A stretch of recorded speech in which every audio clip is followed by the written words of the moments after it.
നമ്മുടെ road puller ഹനാൻ ഷാ ഒരു പ്രശ്നപ്പെട്ടു. അദ്ദേഹം പ്രശ്നപ്പെട്ടല്ല, മറ്റൊരു കാരണം അദ്ദേഹം പ്രശ്നമുണ്ടായി. നമുക്ക് നോക്കട്ടോ. അപ്പൊ ഈ ലാപ്ടോപ്പിന്റെ പിന്ന് പോലും ഇവിടെ നമുക്ക് പ്രൊവൈഡ് ചെയ്തിട്ടില്ല. അപ്പൊ എന്താ വെച്ചാൽ ഈ ഇവന്റ് ടീം ലൈസൻസോ നമ്മുടെ ലാപ്ടോപ്പ് കുത്താനുള്ള പ്ലഗ് എന്ന് പറഞ്ഞ സംഭവം ഉണ്ട്. ട്രാക്ക് കേൾക്കണമെങ്കിൽ നമുക്ക് EP വേണം, മിനിമം സൗണ്ട് കുത്തുന്ന സാധനം വേണം. ആ സാധനം പാട്ടിടുന്ന ഞാൻ പറയാം, പാട്ടിട്ട് മറച്ചിട്ട് കാര്യമില്ല, അല്ല അത് പാട്ട് ശബ്ദം കൂട്ടി മറച്ചു വെച്ചിട്ട് കാര്യമില്ല. അപ്പൊ ഈ ലാപ്ടോപ്പിന്റെ പിന്ന് പോലും ഇവിടെ നമുക്ക് പ്രൊവൈഡ് ചെയ്തിട്ടില്ല. ഒന്നും പറയത്തില്ല, ഒന്നും പറയത്തില്ല. അവന്റെ കുഴപ്പമല്ല പറഞ്ഞു, അവന്റെ കുഴപ്പം. സോ എന്റെ കാരണം കൊണ്ടല്ല ഇതിവിടെ പാട്ട് പെർഫോം ചെയ്യാത്തത്. ഞാൻ നിങ്ങളോട് വളരെ വ്യക്തമായി പറഞ്ഞു.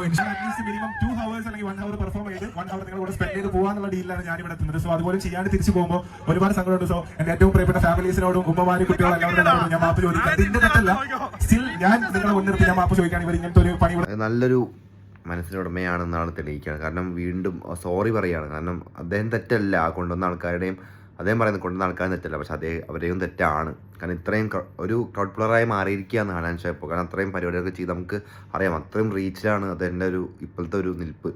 ആ നിൽപ്പിലേക്ക് ഇതൊരു ശരിക്കും പറഞ്ഞൊരു നെഗറ്റീവ് ആവണ്ടായിരുന്നു, പക്ഷേ കുറേയൊക്കെ അത് പോസിറ്റീവായിട്ട് തന്നെയാണ് വന്നിരിക്കുന്നത്. കാരണം അതെൻ്റെ ആ ഒരു പെരുമാറ്റവും അതെൻ്റെ ആ ഒരു എല്ലാവരോടും സോറി പറഞ്ഞ് ഇത്രയും പേര് ജോലിയൊക്കെ മാറ്റിവെച്ച് അവരുടെ സമയം മാറ്റിവെച്ച് വരുമ്പോൾ, അതും GCC കൺട്രീസിലൊക്കെ അങ്ങനെ നല്ല പാടാണ്. നമ്മുടെ നാട്ടിലെ പോലെ അല്ല ഒരു പരിപാടി വെക്കണമെങ്കിൽ. അതൊക്കെ അപ്പോൾ ഈ പരിപാടി കണ്ടക്ട് ചെയ്ത ആൾക്കാരും നിങ്ങൾക്കും കുറേ പാടുപെട്ടുണ്ടാവും. അപ്പോൾ നിങ്ങളുടെ ഈ പ്രശ്നമാവാണ്ടിരിക്കാൻ വേണ്ടി കുറേ നോക്കണമായിരുന്നു. ഈ ഒരു ഇവൻറ്റിനെ അത് ഏൽപ്പിക്കുമ്പോൾ ആ ഇവൻറ്റിനെ അത് പൂർത്തിയാക്കാൻ പറ്റുമോ എന്നുള്ള കാര്യം ഫസ്റ്റ് നിങ്ങൾ നോക്കണം. ആ ഇവൻറ്റ് അത് ശരിക്കും ചെറ്റത്തിലാണ് കാണിച്ചത്. പക്ഷെ എന്താ പറയുക, അതൊരു കാരണം അവർക്ക് യോഗമില്ല എന്ന് പറഞ്ഞാൽ അയാളുടെ ഒരു വലിയൊരു ഷോ ഒരു കാണാൻ പറ്റിയില്ല. അപ്പോൾ ആ ഒരു അവിടുത്തെ പ്രവാസികൾക്ക് ഭയങ്കര അത് ഒരു പ്രശ്നമാണ്. ഇവിടെ വന്ന് നമുക്ക് കാണാൻ പറ്റിയിട്ടില്ല.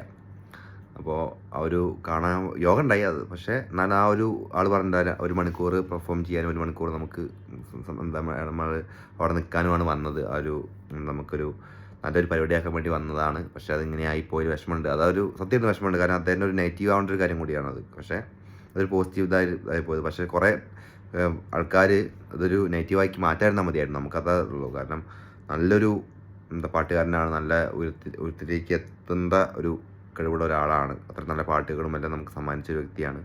അവിടെ ഇതുപോലത്തെ ഒരു സ്ഥലത്ത് വന്നിട്ട് അപമാനിതനായിട്ട് കൊണ്ടുവന്നു. അപ്പോൾ ഇനിയെങ്കിലും അത് ആരായിക്കോട്ടെ ഈ പരിപാടിയൊക്കെ ഇങ്ങനെ കണ്ടക്ട് ചെയ്യുമ്പോൾ, പ്രത്യേകിച്ച് GCC കൺട്രീസിൽ ചെയ്യുമ്പോൾ അതിൻ്റെ ഫുൾ റെസ്പോൺസിബിലിറ്റി നോക്കിയിട്ട് വേണം ചെയ്യാൻ.